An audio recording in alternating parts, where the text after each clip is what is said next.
कमलपुर एक सुंदर सा गांव था। गांव के किनारे एक छोटा सा कच्चा मकान था, जहां सुरेश अपनी पत्नी शांति के साथ रहता था। सुरेश के पास विरासत में मिली थोड़ी सी जमीन थी, जिस पर वो दिन रात पसीना बहाता था। लेकिन किस्मत का खेल देखिए, साल दर साल मौसम की मार और कर्ज के बोझ ने उसे कभी उभरने नहीं दिया। सुरेश के हाथों में एक अजब का हुनर था। वो जब भी तवे पर चिकन बनाता तो उसकी खुशबू पूरे मोहल्ले में फैल जाती। लेकिन गरीबी ऐसी थी कि वो खुद के लिए महीने में एक बार भी चिकन नहीं खरीद पाता था। जी, आज फिर साहूकार का आदमी आया था। कह रहा था कि अगर इस महीने ब्याज नहीं चुकाया तो हमारा खेत हाथ से निकल जाएगा। आप दिन भर धूप में जलते हैं, फिर भी सूखी रोटी नसीब हो रही है। शांति, घबराओ मत। खेत की फसल इस बार अच्छी लग रही है, बस थोड़ा सब्र रखो। मैं सोच रहा हूँ कि शाम को गांव के बाहर जो मंडी लगती है, वहाँ कुछ मजदूरी ढूंढ लूं। मजदूरी कब तक करेंगे? आपके हाथ का स्वाद चखने वाले कहते हैं कि आप जैसा तवा चिकन कोई नहीं बना सकता। आप अपना छोटा सा काम क्यों नहीं शुरू करते? काम शुरू करने के लिए पैसा चाहिए शांति, और हमारे पास तो कल के राशन खरीदने के पैसे भी नहीं है। सुरेश की बातें सुनकर शांति चुप हो गई। उस रात सुरेश सो नहीं सका। वो सोचता रहा कि क्या वाकई उसका हुनर उसे इस गरीबी से बाहर निकाल पाएगा। अगले दिन सुबह वो मंडी की तरफ निकला, जहां उसकी मुलाकात अपने पुराने दोस्त दीपक से हुई। दीपक एक बड़े बंगले में माली का काम करता था। अरे सुरेश भाई, तुम यहाँ? सुना है तुम्हारे खेत की हालत ठीक नहीं है। हाँ भाई, किस्मत साथ नहीं दे रही। कोई काम हो तो बताना। काम तो एक है, मेरे मालिक कुंवर साहब के घर कल रात एक बड़ी दावत है और उनका रसोइया बीमार पड़ गया है। अगर तुम कल वहाँ खाना बना सको तो अच्छी कमाई हो जाएगी। सुना है तुम तवा चिकन बहुत लाजवाब बनाते हो। क्या सच में? भाई मैं जरूर आऊंगा, बस तुम मालिक से बात पक्की कर लो। अगले दिन सुरेश सज धज कर कुंवर साहब की हवेली पहुंचा। वहां का तामझाम देखकर वो थोड़ा घबरा गया। बड़े बड़े चूल्हे, महंगे बर्तन और मसालों की ढेर सारी वैरायटी। कुंवर साहब एक सख्त मिजाज के आदमी थे, जिन्हें खाने का बहुत शौक था। उन्होंने सुरेश को ऊपर से नीचे तक देखा। तो तुम हो सुरेश? दीपक कह रहा था कि तुम मिट्टी से सोना बना देते हो। देखो भाई, मेरे मेहमान शहर से आ रहे हैं। अगर खाना खराब हुआ तो पैसे तो भूल जाओ, बेइज्जती अलग से होगी। मालिक, आप बस मुझे मौका दें, मैं अपनी पूरी जान लगा दूंगा। बस मुझे एक बड़ा लोहे का तवा और ताजे मसाले चाहिए। ठीक है, किचन तुम्हारा है। शाम के 7 बजे तक खाना मेज पर होना चाहिए। सुरेश ने काम शुरू किया। उसने सबसे पहले साबुत मसालों को सिलबट्टे पर पीसा। जब उसने लोहे के बड़े तवे पर मक्खन और मसालों के साथ चिकन को भूनना शुरू किया, तो उसकी छन छन की आवाज हवेली के आंगन तक गूंजने लगी।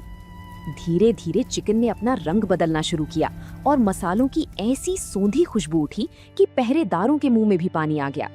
शाम को जब मेहमान आए तो टेबल पर तरह तरह के पकवान थे, लेकिन सबकी नजर उस गर्मा गर्म तवा चिकन पर थी।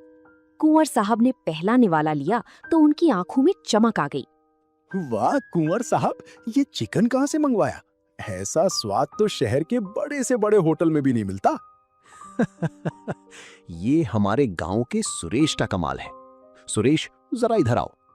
जी मालिक, कोई कमी रह गई क्या? कमी? भाई, तुमने तो मेरा दिल जीत लिया। ये लो अपनी मेहनत के 5000 रुपए और इनाम के तौर पर ये चांदी का सिक्का। तुम्हारी जगह खेत में नहीं, चूल्हे के पास है। सुरेश की आंखों में आंसू आ गए। उसने कभी एक साथ इतने पैसे नहीं देखे थे। वो भागता हुआ घर पहुंचा और शांति को सारे पैसे थमा दिए। शांति की आंखों में भी खुशी की चमक थी, जिसके बाद उसने सोचा कि वो उन पैसों से एक छोटा सा ठेला खरीदेगा। लेकिन जब वो बाजार पहुंचा तो पता चला कि लोहे और लकड़ी के दाम आसमान छू रहे थे। उसके पास इतने पैसे नहीं थे कि वो एक नया या अच्छा पुराना ठेला भी खरीद सके। वो मायूस होकर घर लौटा, लेकिन शांति ने हार नहीं मानी थी और उसने सुरेश का हौसला बढ़ाते हुए कहा, जी, उदास क्यों होते हैं? ठेला नहीं है तो क्या हुआ? हमारे घर के बाहर जो पुरानी नीम की छांव है, वहीं एक मिट्टी का चूल्हा बनाते हैं। लोग स्वाद के लिए आते हैं, सजे धजे ठेले के लिए नहीं। लेकिन शांति, सड़क किनारे खुले में कौन खाएगा? और मेरे पास तो इतने बड़े बर्तन भी नहीं है कि ज्यादा लोगों के लिए बना सकूं। हमारे पास वो पुराना लोहे का बड़ा तवा तो है ना, जिस पर मेरी माँ रोटियां बनाती थी। वो बहुत भारी और मजबूत है, आप उसी पर तवा चिकन बनाना शुरू कीजिए और उसे परोसने के लिए हम पत्तलों का इस्तेमाल करेंगे। अगले दिन सुरेश ने नीम के पेड़ के नीचे एक साफ सुथरा चबूतरा बनाया। उसने अपनी पुरानी साइकिल के पीछे एक लकड़ी का फट्टा बांधा जिस पर वो मसाले और सामान रख सके। उसने कोयले की आंच जलाई और लोहे के उस भारी तवे को चढ़ाया। जब ताजे खड़े मसालों की खुशबू गांव की पगडंडियों पर फैली तो सबसे पहले वहां से गुजरने वाले लकड़हारे रुके। अरे सुरेश भाई, ये क्या नई खुशबू फैला रखी है? क्या बना रहे हो? भाई बस एक छोटी सी कोशिश है। तवे पर देसी मसालों वाला चिकन है, चक्कर देखो। वैसे तभी ना जब स्वाद अच्छा लगे। लकड़हारे ने जैसे ही पहला निवाला खाया उसकी थकान गायब हो गई। धीरे धीरे बात फैल गई कि नीम के पेड़ के नीचे सुरेश नाम का आदमी 25 रुपए में जादुई स्वाद दे रहा है। बिना किसी दिखावे के सुरेश का काम चल पड़ा। लोग शाम होते ही नीम के पेड़ के नीचे इकट्ठा होने लगते। लेकिन एक शाम अचानक मौसम बदल गया। आसमान में काले बादल छा गए और देखते ही देखते मूसलाधार बारिश होने लगी। सुरेश का चूल्हा बुझ गया और जो थोड़ा बहुत चिकन बचा था वो बारिश के पानी में भीग गया। सुरेश के पास छत नहीं थी, इसलिए उसे अपना सारा सामान समेटकर घर के अंदर भागना पड़ा। देखा शांति, छत ना होने का नतीजा। आज की सारी कमाई भी गई और जो माल बचा था वो भी बर्बाद हो गया। प्रकृति के आगे हम गरीबों की क्या बिसात। जी, बारिश को हम रोक नहीं सकते, लेकिन हम अपना तरीका बदल सकते हैं। अगर लोग यहाँ नहीं आ पा रहे तो हम उन तक पहुँच सकते हैं। मतलब, मैं समझा नहीं। गांव में बहुत से ऐसे लोग हैं जो काम की वजह से बाहर नहीं निकल पाते या बुजुर्ग जो यहाँ तक नहीं आ सकते। क्यों ना हम होम डिलीवरी यानी घर घर खाना पहुँचाने का काम शुरू करें। आप खाना बनाइए, मैं उसे पत्तलों में पैक करके ढक दूंगी और आप अपनी साइकिल पर जाकर दे आइए। सुरेश को ये सुझाव पसंद आया। बारिश रुकते ही उसने एक पुराना छाता अपनी साइकिल पर फिट किया और एक बड़ा डिब्बा पीछे बांधा। उसने गांव के मुख्य स्थानों पर छोटे छोटे कागज के पर्चे चिपकवा दिए कि अब सुरेश का तवा चिकन एक आवाज पर आपके द्वार पहुंचेगा। अगले दिन जब फिर से रिमझिम बारिश शुरू हुई तो सुरेश घर पर बैठने के बजाय अपनी साइकिल पर सवार होकर निकल पड़ा। जो लोग बारिश की वजह से बाहर नहीं निकल पा रहे थे, उन्हें जब घर बैठी गर्मा गर्म धुएं वाला तवा चिकन मिला तो सुरेश की वाहवाही पूरी गांव में होने लगी। अब उसे दुकान की छत की चिंता नहीं थी, क्योंकि पूरा गांव ही उसकी दुकान बन गया था। सुरेश सुबह खेत में काम करता और दोपहर से ही अपनी पत्नी शांति के साथ मिलकर तवा चिकन बनाने की तैयारी में जुट जाता। लेकिन जैसी जैसी ऑर्डर बढ़ने लगी, सुरेश की पुरानी साइकिल जवाब देने लगी। शांति, आज फिर से 5 घरों के ऑर्डर रह गए। ये साइकिल अब बूढ़ी हो गई है। भारी डिब्बा लाद कर दूर वाले मोहल्ले तक पहुंचने में बहुत देर हो जाती है। जब तक मैं पहुंचता हूँ खाना ठंडा हो जाता है। जी आप फिक्र ना करें, हमने पिछले 1 महीने में जो बचत की है उससे क्यों ना एक पुरानी मोटरसाइकिल ले लें। उससे आप कम समय में ज्यादा जगह पहुंच पाएंगे। मोटरसाइकिल? शांति, उसके पेट्रोल का खर्चा भी तो होगा। हमें दाम भी तो कम रखने ताकि गरीब मजदूर भाई खा सके। आप चिंता मत कीजिए, आप मोटरसाइकिल से शहर की बड़ी मंडी भी जा पाएंगे, जहां से हमें चिकन और मसाले थोक के भाव सस्ते मिलेंगे। वहां से जो बचत होगी उससे पेट्रोल का खर्चा निकल आएगा। सुरेश को शांति की बात समझ आ गई। उसने एक पुरानी लेकिन मजबूत मोटरसाइकिल खरीदी। अब सुरेश का काम और भी तेज हो गया। वो अब न सिर्फ कमलपुर बल्कि आसपास के 2 और गांवों में भी खाना पहुंचाने लगा। उसकी खासियत ये थी कि वो हर पैकेट के साथ शांति की बनाई हुई पुदीने की चटनी और लच्छे वाले प्याज मुफ्त देता था, जिससे उसका स्वाद और भी निराला हो जाता था। सुरेश की कामयाबी देखकर कुछ लोग हैरान थे कि एक मामूली किसान इतनी जल्दी कैसे तरक्की कर रहा है। गांव के कुछ लोगों ने अफवाह उड़ानी शुरू कर दी कि सुरेश सस्ता चिकन खिलाने के लिए बासी चिकन या घटिया मसालों का इस्तेमाल करता है। ये बात धीरे धीरे पूरे गांव में फैल गई और अचानक सुरेश के ऑर्डर कम होने लगे। शांति, आज मंडी से मैं 10 किलो चिकन लाया था, लेकिन सिर्फ 2 ही ऑर्डर आए। लोग मुझे देखकर कतरा रहे हैं। सुना है गांव में चर्चा है कि हमारा खाना सेहत के लिए ठीक नहीं है। जी, अगर लोगों को शक है कि हम खाने में मिलावट करते हैं तो हम छुपकर काम नहीं करेंगे। कल से आप घर के अंदर नहीं बल्कि सड़क किनारे उसी नीम के पेड़ के नीचे सबके सामने खाना बनाएंगे। लोगों को अपनी आंखों से देखने दीजिए कि हम कौन सा मसाला पीस रहे हैं और कैसा चिकन इस्तेमाल कर रहे हैं। अगले दिन सुरेश ने अपना सारा सामान फिर से नीम के पेड़ के नीचे लगाया। उसने सबके सामने साबुत मसाले सिलबट्टे पर पीसे और ताजा चिकन तवे पर चढ़ाया। वहां से गुजर रहे गांव की मुखिया जी रुके और उन्होंने सुरेश को काम करते हुए ध्यान से देखा। सुरेश बेटा, मैंने सुना था कि तुम कुछ मिलावट करते हो, पर यहाँ तो खुशबू ही शुद्धता की गवाही दे रही है। मुखिया जी, मैं खुद एक किसान हूँ। मेहनत की कमाई और ईमानदारी का मोल जानता हूँ। ये मसाले मेरी पत्नी ने खुद तैयार किए हैं और ये चिकन मैं सुबह खुद मंडी से चुन कर लाया हूँ। आप चक्कर देखिए। मुखिया जी ने जैसे ही तवा चिकन चखा, उन्होंने ऐलान कर दिया कि सुरेश का खाना न केवल शुद्ध है बल्कि पूरे इलाके में सबसे बेहतरीन है। मुखिया जी की बात सुनकर गांव वालों का भ्रम टूट गया। जो लोग अफवाहें फैला रहे थे, उन्हें मुंह की खानी पड़ी। उस दिन सुरेश के पास इतने ग्राहक आए कि उसका सामान कम पड़ गया। सुरेश ने साबित कर दिया कि पारदर्शिता और ईमानदारी ही व्यापार की सबसे बड़ी पूंजी है। शुद्धता की परीक्षा में पास होने के बाद सुरेश का नाम अब दूर दराज के शहरों तक पहुंचने लगा था। जो लोग शहर से गांव की तरफ से गुजरते, वे सुरेश के तवा चिकन के लिए अपनी गाड़ियां जरूर रोकते। अब नीम के पेड़ के नीचे की जगह कम पड़ने लगी थी। सुरेश और शांति ने महसूस किया कि अब उन्हें एक स्थायी ठिकाने की जरूरत है, जहां लोग आराम से बैठकर तवा चिकन खा सकें।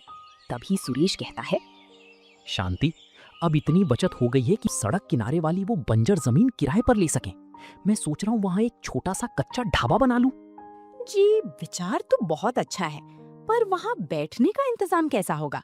हमारे पास महंगे फर्नीचर के पैसे तो अभी भी नहीं है। हमें शहर के रेस्टोरेंट जैसा दिखने की जरूरत नहीं है शांति। हम वहाँ बांस की कुर्सियां और टेबल रखेंगे। लोगों को गांव का असली माहौल मिलना चाहिए। हम उसका नाम रखेंगे सुरेश का देसी तवा चिकन। सुरेश ने मेहनत शुरू की। उसने खुद अपने हाथों से बांस की झोपड़ी तैयार की और दीवारों पर गेरू से गांव की सुंदर कलाकृतियां बनाईं। शांति ने वहां छोटे छोटे मिट्टी के दियों का इंतजाम किया। जब ये ढाबा बनकर तैयार हुआ तो ये किसी महल से कम नहीं लग रहा था। उद्घाटन के दिन सुरेश ने पूरे गांव के बुजुर्गों को मुफ्त में खाना खिलाया। सुरेश का ढाबा अब कमलपुर की पहचान बन चुका था। तभी एक दिन शहर की एक बहुत बड़ी फूड चेन कंपनी का मैनेजर अपनी लग्जरी गाड़ी से वहां पहुंचा। उसने सुरेश का तवा चिकन चखा और वो दंग रह गया। उसने सुरेश के सामने एक ऐसा प्रस्ताव रखा जो किसी भी गरीब आदमी का सिर चकरा दे। सुरेश जी, आपका स्वाद बेमिसाल है। हमारी कंपनी चाहती है कि आप हमारे साथ जुड़ जाएं। हम आपको शहर में एक बहुत बड़ा रेस्टोरेंट देंगे और बदले में आपको बस अपना ये मसाला फॉर्मूला हमें बेचना होगा। हम आपको इसके लिए 10 लाख रुपए एडवांस देंगे। 10 लाख रुपए? साहब, ये तो बहुत बड़ी रकम है। पर मेरा मसाला तो कोई गुप्त फॉर्मूला नहीं है। मेरी पत्नी खुद इन्हें पीस कर तैयार करती हैं। वही तो बात है। हम चाहते हैं कि आप ये काम छोड़ दें और हम इसे फैक्ट्रियों में मशीनों से बनाएंगे और आपके नाम से बेचेंगे। आपको बस घर बैठकर पैसे गिनने होंगे। सुरेश उस रात सोच में पड़ गया। 10 लाख रुपए उसकी गरीबी को एक झटके में खत्म कर सकते थे। उसने शांति से बात की। जी, पैसे तो बहुत हैं, पर क्या मशीनों से बने उस मसाले में वो प्यार और वो शुद्धता होगी जो हम अपने हाथों से देते हैं? क्या हमारे गांव के गरीब लोग वो डिब्बा बंद खाना खरीद पाएंगे? तुमने मेरी आंखें खोल दी शांति। जो स्वाद हमने अपनी मेहनत और ईमानदारी से बनाया है, उसे मैं किसी कंपनी की मशीनों में कैद नहीं होने दूंगा। मेरा काम पैसे कमाना ही नहीं, लोगों को अच्छा खाना खिलाना भी है। अगले दिन सुरेश ने मैनेजर को कंपनी के साथ जुड़ने के लिए मना कर दिया। मैनेजर को यकीन नहीं हुआ कि किसी ने इतने पैसों को ठुकरा दिया है। सुरेश ने चुन लिया था कि वो छोटा ही सही, पर अपना खुद का साम्राज्य खड़ा करेगा, जहां हर किसी के लिए जगह होगी। बड़ी कंपनी का ऑफर ठुकराने के बाद सुरेश के ढाबे की चर्चा और भी बढ़ गई। लोगों को जब पता चला कि सुरेश ने शुद्धता और अपने उसूलों के लिए लाखों रुपए ठुकरा दिए हैं, तो उसके प्रति लोगों का सम्मान दोगुना हो गया। अब शहर के बड़े बड़े लोग भी वहां आने लगे थे। सुरेश ने महसूस किया कि अब उसे अपने काम में थोड़ा विस्तार करना चाहिए, लेकिन अपनी जड़ों को छोड़े बिना। शांति, अब भीड़ बहुत बढ़ गई है। लोग दूर दूर से आते हैं और कई बार उन्हें बैठने की जगह भी नहीं मिलती। मैं सोच रहा हूँ कि हम इस खाली पड़ी जमीन पर कुछ और झोपड़ियां डालें और खाना बनाने के लिए 2 और चूल्हे बढ़ा लें। जी, विचार तो नेक है और मैंने सुना है कि आजकल सोलर चूल्हे भी आते हैं। अगर हम उनका इस्तेमाल करें तो लकड़ी का धुआं भी कम होगा और खाना भी जल्दी बनेगा। सोलर चूल्हे तो ठीक हैं, लेकिन हमारा तवा चिकन तो धीमी आंच पर ही पकता है। हम तकनीक का इस्तेमाल करेंगे, पर सिर्फ काम आसान करने के लिए। स्वाद तो उसी पुराने लोहे के तवे और सिलबट्टे के मसालों से आएगा। जिसके बाद सुरेश ने ढाबे को और व्यवस्थित किया। उसने ढाबे के एक कोने में मुफ्त भोजन केंद्र भी बनाया, जहां उन लोगों को मुफ्त में खाना खिलाया जाता था जिनके पास पैसे नहीं होते थे। सुरेश का ढाबा अब सिर्फ एक दुकान नहीं, बल्कि कमलपुर की शान बन गया था। वक्त गुजरता गया और सुरेश की गरीबी अब गुजरे जमाने की बात हो गई थी। सुरेश ने अपने खेतों को फिर से उपजाऊ बनाया और वहां ऑर्गेनिक सब्जियां और मसाले उगाना शुरू किया, ताकि उसके ढाबे में इस्तेमाल होने वाली हर चीज पूरी तरह शुद्ध हो। एक दिन गांव में एक बड़ा उत्सव था और जिले के कलेक्टर साहब वहां मुख्य अतिथि बनकर आए। उन्होंने सुरेश की संघर्ष की कहानी सुनी थी और वे खुद उसके ढाबे पर पहुंचे। सुरेश जी, मैंने शहर के बड़े बड़े होटलों में खाना खाया है, लेकिन इस तवा चिकन में जो मिट्टी की सोंधी खुशबू और मसालों का संतुलन है, वो और कहीं नहीं मिला। आपने ये सब कैसे किया? साहब, मैंने बस अपनी गरीबी को अपनी कमजोरी नहीं, बल्कि अपनी ताकत बनाया। मेरी पत्नी शांति के हाथ के मसाले और मेरी मेहनत, बस यही मेरा राज है। मैंने कभी स्वाद से समझौता नहीं किया और कभी अपनी जड़ों को नहीं भुलाया। आज सुरेश के पास अपना बड़ा घर है, एक आलीशान ढाबा है और कई लोग उसके यहाँ काम करते हैं। उसने साबित कर दिया कि एक इंसान अगर ठान ले तो वो अपनी मेहनत, ईमानदारी और अपने हुनर के दम पर मिट्टी से भी सोना पैदा कर सकता है। तो दोस्तों, आप लोगों को ये कहानी कैसी लगी? कमेंट करके जरूर बताएं और ऐसी कहानियों को देखने के लिए वीडियो को लाइक करें और चैनल को सब्सक्राइब करें।